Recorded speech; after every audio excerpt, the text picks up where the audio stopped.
जी, आज जो हमारा टॉपिक है वो है आर्किया।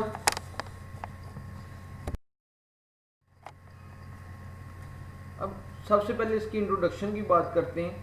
कह रहा है कि जो आर्किया है they can stain either gram positive और ग्राम नेगेटिव, और इनकी जो शेप है they may be spherical, rod shaped, spiral, lobed, plate shaped, irregularly shaped और प्लियोमार्फिक। ठीक है, प्लियोमार्फिक का मतलब है कि डिफरेंट शेप्स, मतलब एक जो स्पेसिफिक शेप ना हो। ठीक है, तो मकसद ये है कि जो आर्किया है ये बहुत ज़्यादा एक डाइवर्स ग्रुप है, तो इसके अंदर हर तरह की शेप के लिहाज से जो है वो बैक्टीरिया मौजूद होते हैं। Some are single cells whereas others form filaments और एग्रीगेट्स। ठीक है, कुछ जो है वो इंडिविजुअल की शक्ल में होते हैं, कुछ जो फिलामेंट्स की शक्ल में होते हैं, और कुछ एग्रीगेट मतलब सेल का मजमुआ होता है। इसी तरह साइज में भी वेरिएशंस हैं। ठीक है, और इनका जो डायमीटर है वो 0.1 से लेके 15 माइक्रोन तक हो सकता है, and some filaments can grow up to 200 micron in length. ठीक है, तो अगेन साइज में भी बहुत सी वेरिएशन मौजूद हैं। मल्टीप्लिकेशन की बात करें तो they may multiply by binary fission, budding, fragmentation और अदर मैकेनिज्म्स। अगेन तो रिप्रोड्यूस करने के लिहाज से भी इनमें डिफरेंट स्पीशीज के अंदर डिफरेंट स्ट्रेटजीज हैं। They can be aerobic, facultatively anaerobic और स्ट्रिक्टली एनएरोबिक। ठीक है, तो मतलब अगेन रेस्पिरेशन के लिहाज से भी कुछ एरोबिक हैं, कुछ जो है वो फैकल्टेटिव एनएरोबिक और कुछ स्ट्रिक्टली एनएरोबिक। ठीक है, स्ट्रिक्टली मीन ऑब्लिगेटरी।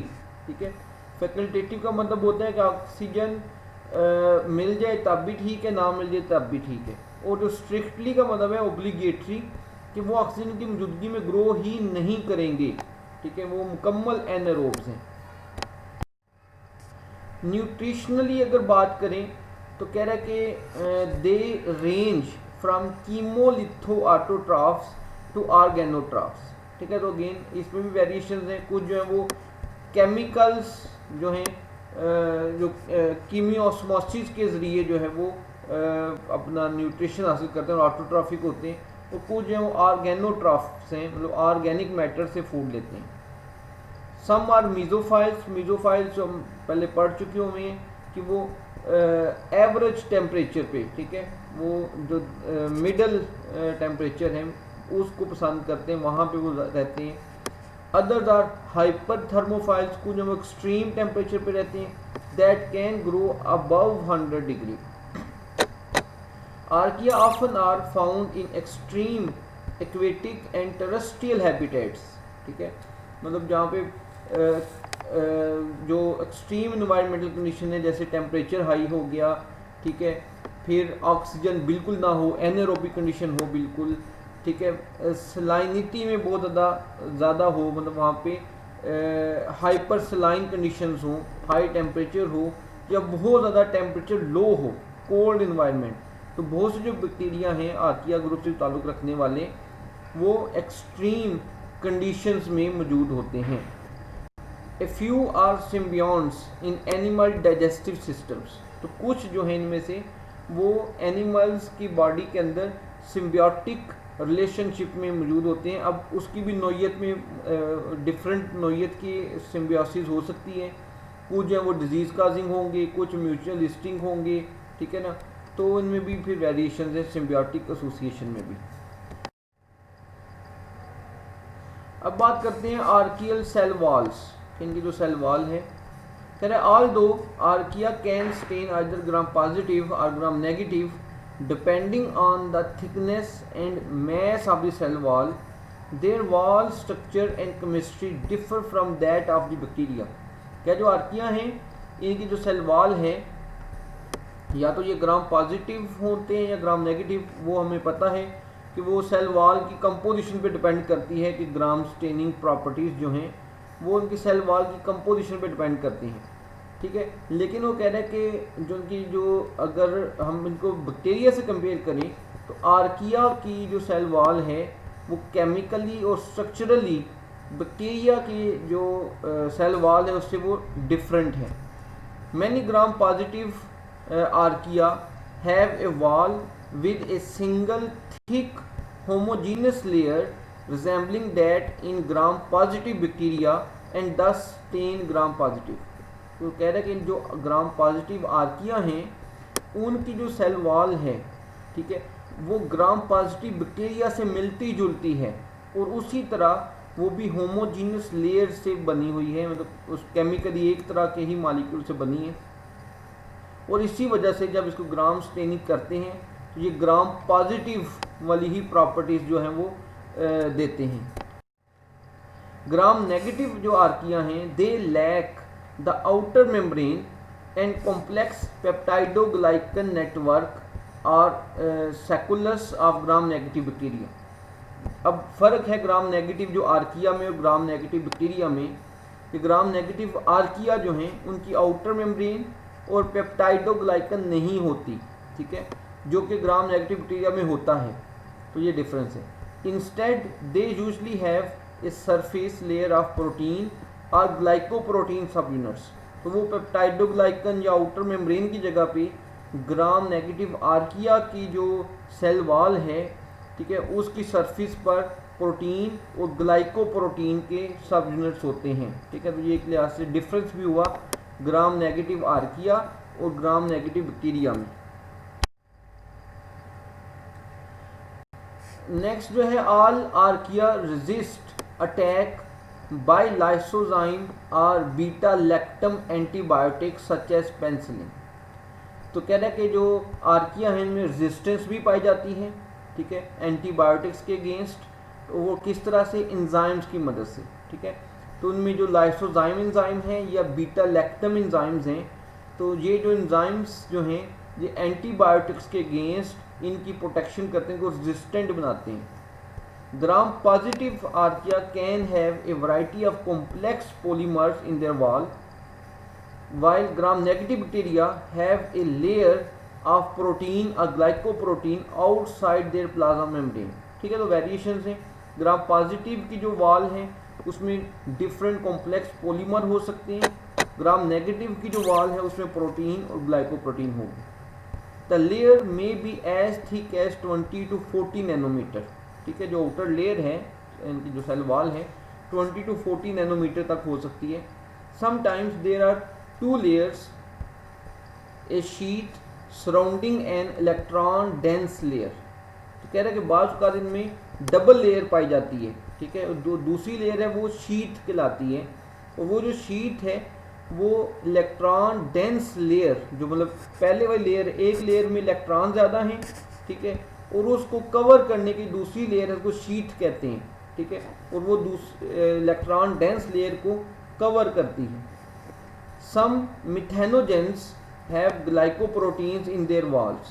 ठीक है, ग्रुप है आर्किया का मिथेनोजेंस। ठीक है, ये मीथेन की प्रोडक्शन करते हैं। तो कह रहा है कि ये जो हैं इनकी जो सेल वॉल है उसमें ग्लाइकोप्रोटीन्स प्रेजेंट होती है। Other methanogens and the extreme thermophile Desulfurococcus है प्रोटीन वॉल्स। तो कुछ जो मिथेनोजेंस हैं और इसके अलावा एक्सट्रीम थर्मोफाइल, जो एक्सट्रीम मतलब टेम्परेचर पे रहने वाले ग्रुप है इनका, डी सल्फूरोकोकस, इनकी जो सेल वॉल है उसमें प्रोटीन मौजूद होती है। ठीक है, तो मतलब क्या हुआ कि इनमें बहुत सी वेरिएशंस हैं। Archaeal lipids and membranes. कह रहे most distinctive feature of the archaea is the nature of their membrane lipids. ठीक है, जो इनकी मेम्ब्रेन है उसमें जो लिपिड्स हैं उसकी कंपोजिशन जो है वो डिफरेंट होती है। तो ये इनके एक लिहाज से डिस्टिंक्टिव फीचर भी है। They differ from both archaea and eukaryotes in having branched chain hydrocarbons attached to glycerol by ether links rather than fatty acids connected by ester link. तो ये एक डिफरेंस है। नॉर्मली क्या होता है, जो यूकैरियोट्स में या बैक्टीरिया की मेम्ब्रेन में क्या होता है कि जो ग्लाइसरोल है उसके साथ फैटी एसिड की चेन लगी होती है और बॉन्ड बनता है एस्टर बॉन्ड। ठीक है, नॉर्मल, मैं अगेन रिपीट कर रहा हूँ कि बैक्टीरिया और यूकैरियोट्स में क्या होता है, जो मेम्ब्रेन में ग्लाइसरोल उसके साथ फैटी एसिड्स की चेन्स होती हैं और बॉन्ड बनता है एस्टर बॉन्ड। जबकि आर्किया में क्या है कि इनमें ग्लाइसरोल के साथ हाइड्रोकार्बन्स अटैच होते हैं और ईथर लिंक बनाते हैं। ठीक है, तो ये डिफरेंस है यूकैरियोट्स बैक्टीरिया के अंदर सिमिलर है, और आर्किया से ये दोनों ग्रुप इस जो इनकी जो लिपिड है मेम्ब्रेन के अंदर, ठीक है, उस लिहाज से ये डिफरेंट है। Sometimes two glycerol groups are linked to form an extremely long tetraether। ठीक है, बात का कह रहे हैं कि दो जो ग्लिसरोल हैं वो आपस में अटैच हो जाते हैं। ठीक है, तो जिससे ये स्ट्रक्चर जो बनाते हैं टेट्राईथर। ठीक है, तो मतलब इनमें वेरिएशंस फिर इस तरह से, इसीलिए उसने कहा कि ये मेम्ब्रेन लिपिड्स के लिहाज से ये डिस्टिंक्टिव फीचर है इनका मेम्ब्रेन जो लिपिड्स हैं बाकी बैक्टीरिया और यूकैरियोट से। पोलर लिपिड्स जो हैं are also present in archaeal membranes such as phospholipids, sulfolipids and glycolipids. ठीक है, पोलर लिपिड जिनकी पोलैरिटी जो कि मतलब उनके दोनों एंड्स जो हैं वो उसमें पोलैरिटी पाई जाती है। कह रहे कि from 7 to 30% of the membrane lipids are non polar lipids. ठीक है, तो नॉन पोलर की तादाद कम है, तो पोलर लिपिड्स जो हैं वो इनमें ज़्यादा होते हैं। These lipids can be combined in various ways to yield membranes of different rigidity and thickness। क्या जो लिपिड्स हैं, ठीक है, इनकी जो कम्बिनेशन है वो मुख्तलिफ होगा, स्पीशीज़ के ऊपर डिपेंड करेगा, और उसके नतीजे में जो मेम्ब्रेन्स हैं उसकी रिजिडिटी और थिकनेस वो भी मुख्तलिफ होगी। ठीक है, मुख्तलिफ स्पीशीज़ में इनकी मेम्ब्रेन जो है वो कुछ में ज़्यादा रिजिड है, ज़्यादा थिक है, कुछ में कम रिजिड होगी, थिकनेस कम ज़्यादा होगी। ठीक है, वो किस पे डिपेंड करते हैं कि लिपिड्स की जो कंपोजिशन है, कम्बिनेशन है, कि पोलर कितने हैं, नॉन पोलर कितने हैं, फिर कौन कौन सी टाइप के हैं। ठीक है, उस पर डिपेंड करेगा। नेक्स्ट जो है इसका जेनेटिक्स एंड मॉलिक्यूलर बायोलॉजी की बात करते हैं। The archaeal chromosomes are single closed DNA circle. ठीक है, जो इनका जो डीएनए है, ठीक है, वो एक सिंगल क्रोमोसोम पर मुश्तमिल है। क्रोमोसोम जो है उसमें एक डीएनए मौजूद है जो कि सर्कल की शक्ल में होता है।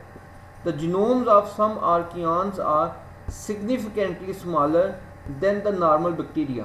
ठीक है, तो बैक्टीरिया की निस्बत इनका जो जेनेटिक मटीरियल है वो बहुत ज़्यादा छोटे साइज़ का होता है।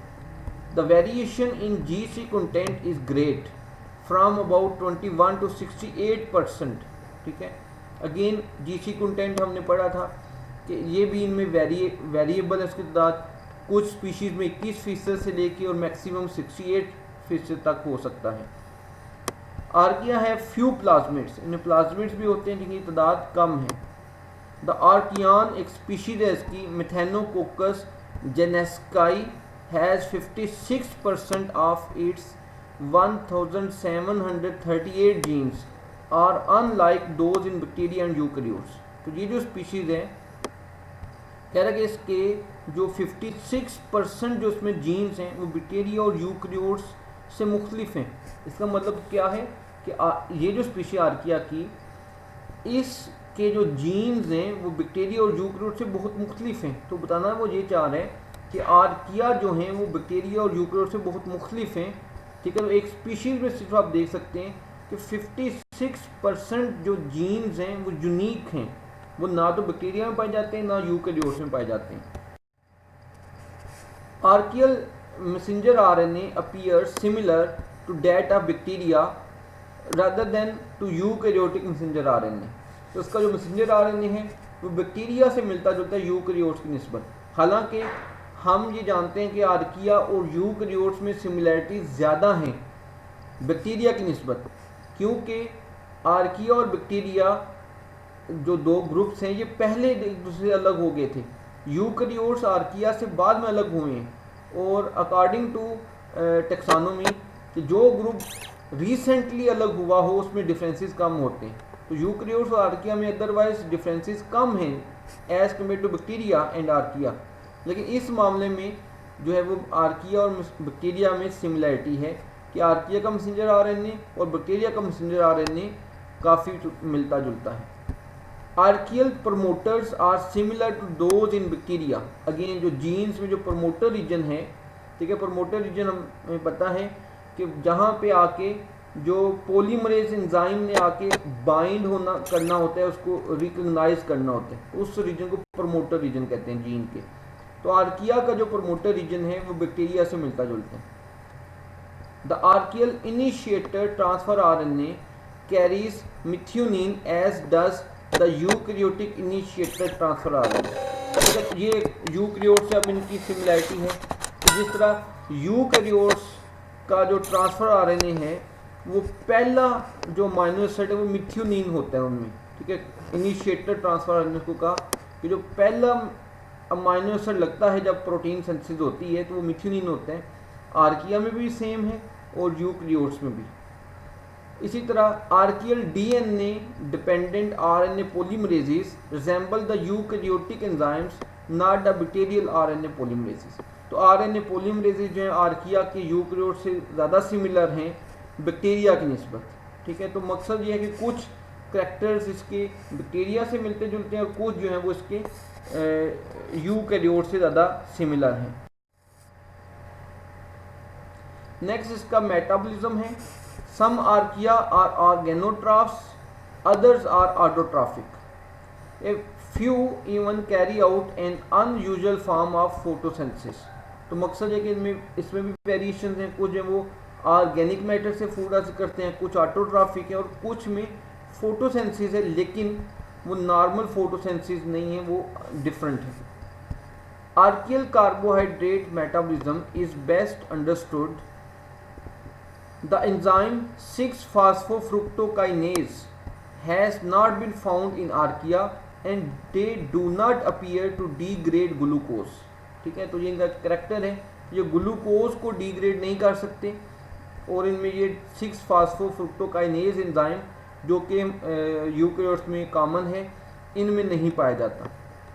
Extreme halophiles and thermophiles catabolize glucose using a modified form in which the initial intermediates are not phosphorylated। तो कह रहा है कि कुछ जो हैं एक्सट्रीम हेलोफाइल और थर्मोफाइल ये ग्लूकोज को तोड़ सकते हैं, उसके कैटाबोलिक रिएक्शंस कर सकते हैं, लेकिन उनके अंदर जो है वो मॉडिफाइड फॉर्म में, मतलब जैसे हम पढ़ते हैं, ठीक है, उस तरह से नहीं करते, यूकैरियोट्स की तरह नहीं करते। तो इनमें डिफरेंट तरीके से ये उसका कैटाबोलिक मेटाबॉलिज्म कर सकते हैं।